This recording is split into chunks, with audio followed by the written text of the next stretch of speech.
On June 28, 1914, in Sarajevo, the capital of Bosnia, a 19-year-old Serbian youth was nervously watching a car at the street corner, in which sat the object of his assassination, Archduke Franz Ferdinand of Austria-Hungary.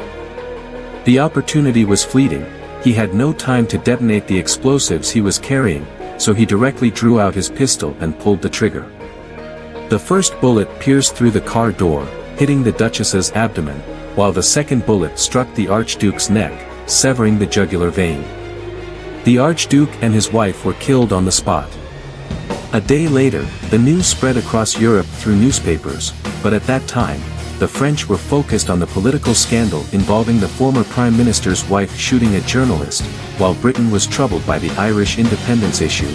The Tsar was preparing a state visit in St. Petersburg, and the German Emperor was enjoying his summer vacation in the North Sea. Almost no one cared about the assassination that took place in Sarajevo. It was just a terrorist attack, a political murder, the fall of a royal family, a dispute between two countries, until a month later when the entire continent of Europe was embroiled in it. In fact, 27 years before the gunshots in Sarajevo, a German had made the following prediction: Europe can no longer have any war other than a world war, where 8 to 10 million soldiers will slaughter each other and consume the entire continent, with old nations and their corresponding generations of statecraft collapsing together, so that crowns would roll in bundles on the streets and no one would pick them up. The German who wrote these words was Friedrich Engels. On June 11, 1903, 11 years before the gunshots in Sarajevo, 28 Serbian officers armed with pistols and explosives stormed the Belgrade Palace.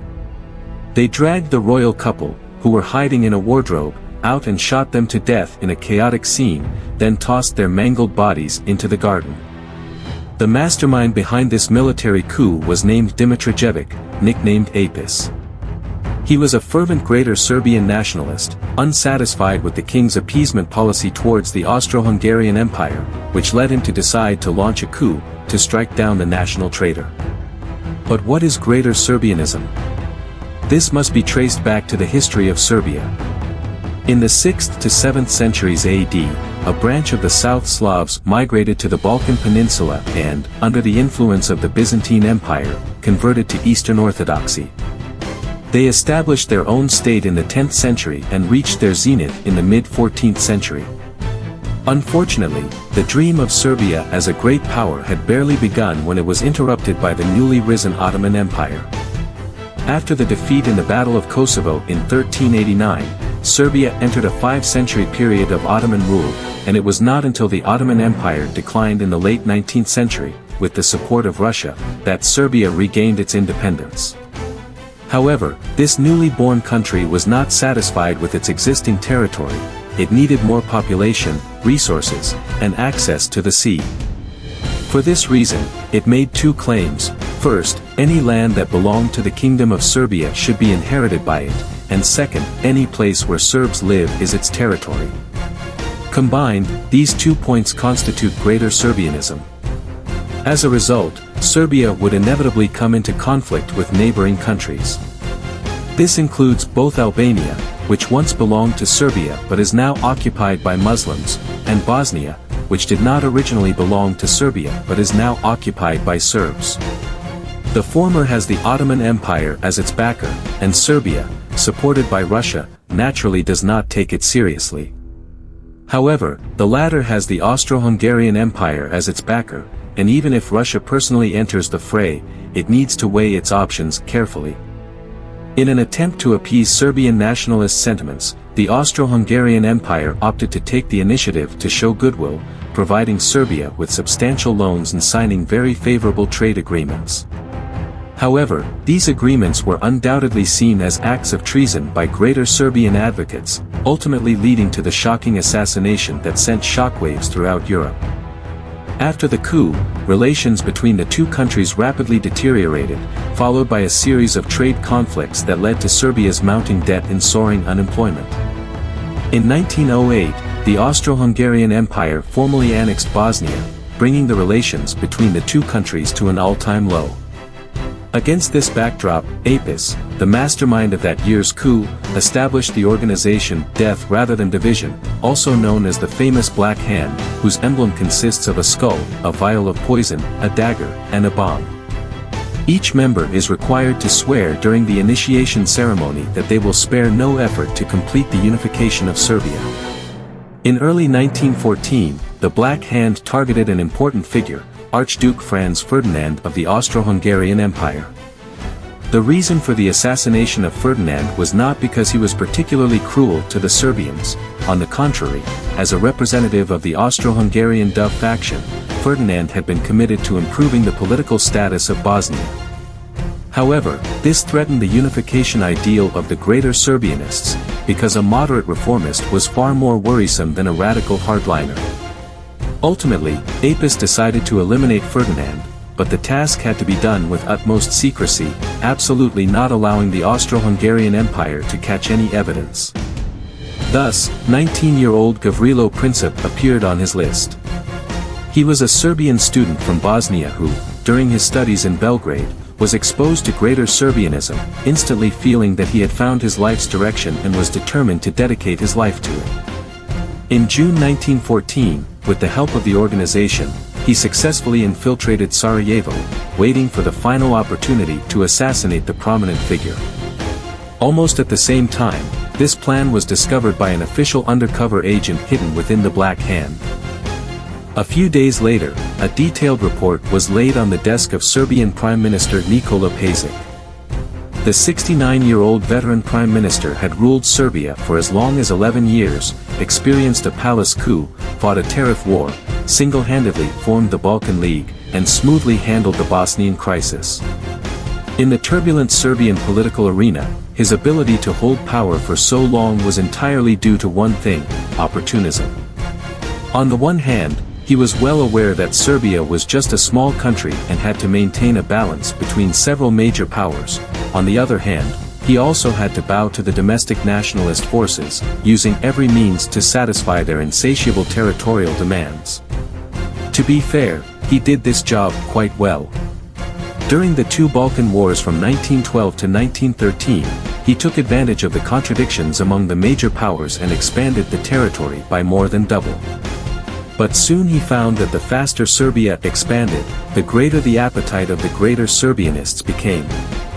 Now he had to handle the assassination plot against the heir to the Austro-Hungarian Empire with caution. First of all, he certainly couldn't stand idly by.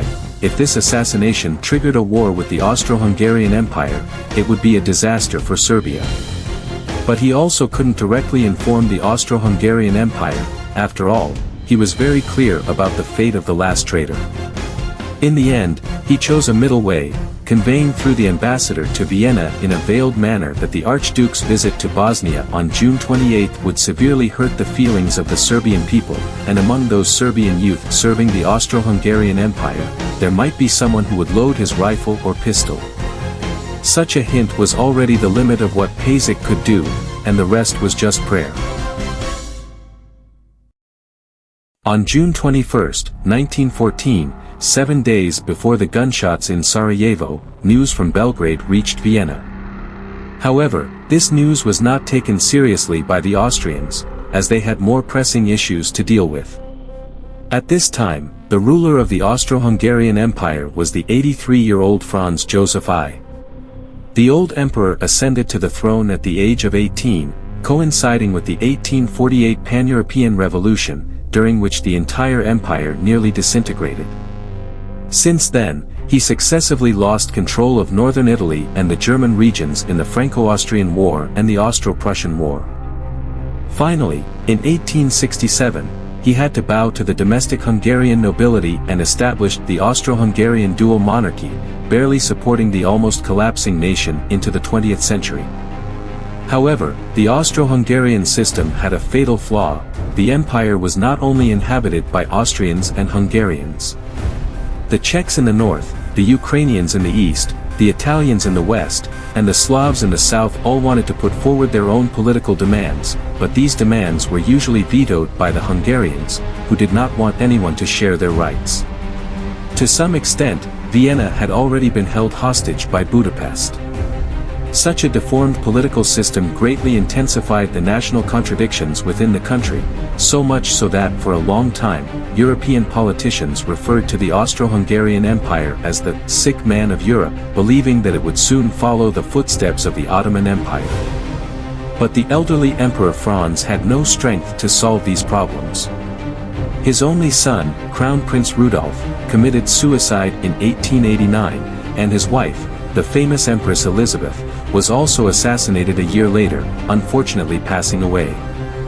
The successive blows made the old emperor lose his will to fight. He just calmly watched the courtiers argue with each other, never expressing any opinions.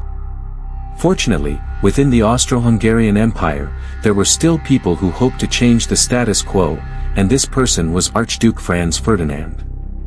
The Archduke was the nephew of the old emperor and was established as the heir to the throne after the suicide of Crown Prince Rudolf. At that time, the 26-year-old Archduke was young and ambitious. As soon as he took office, he began to seek a way out for the empire, and the key was the dualistic political system. For this reason, he planned to introduce a third party to balance the Hungarians, and the most suitable targets were two: the Czechs in the north and the Slavs in the south.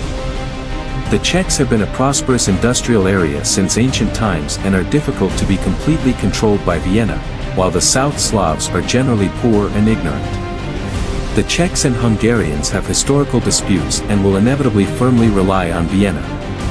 But the problem now is that the power of the South Slavs is still too small, and only with the addition of the southern Bosnia region can they form a suppression of the Hungarians. In 1908, under the promotion of Archduke Franz Ferdinand, the Austro-Hungarian Empire forcibly annexed Bosnia under the pressure of Russia, and also completely broke with Serbia. But the doves represented by Archduke Franz Ferdinand did not intend to escalate the situation. They gave the South Slavs a higher political status within the country and resumed trade negotiations with Serbia, intending to resolve the differences between the two sides in a peaceful way. But at this time, one person stood up to express opposition, and that was the Austro-Hungarian hawkish representative and Chief of General Staff Conrad. He pointed out that with the support of Russia and France, Serbia's military strength is rapidly expanding, and the two Balkan wars that followed have confirmed his view. The discipline shown by the Serbian army in the war and the advanced equipment they used were no less than any European power, and the only thing that could restrict them was their weak national strength. But Conrad also pointed out this problem, which was gradually being balanced as Serbia continued to expand and was strongly supported by Russia and France. In contrast, the Austro-Hungarian side, due to the long-term peace, the military expenditure of the army was cut again and again, and the military equipment had not been updated and replaced for more than a decade. If this trend continues, it is likely that in another 10 years, even without the support of Russia, Serbia could defeat the Austro-Hungarian Empire alone. In the end, Conrad proposed his own solution: to take advantage of the current advantage of the Austro-Hungarian army and launch a lightning strike against Serbia to solve the Bosnian problem once and for all. Undoubtedly, this plan, which can be described as suicidal in diplomacy, was strongly opposed by Archduke Franz Ferdinand. Even the old emperor, who was always reluctant to express his opinions, stood out to support his successor, stating that the main function of the government is to maintain peace. In early 1914, the contradictions between the hawks and doves gradually intensified, and Conrad even dared to openly express his disdain for Archduke Franz Ferdinand, calling him afraid to go to war with Russia, not even daring to touch a goat in Serbia. The Archduke, who could no longer endure, was determined to dismiss Conrad, and this decision would be officially announced after he returned from his inspection in Sarajevo.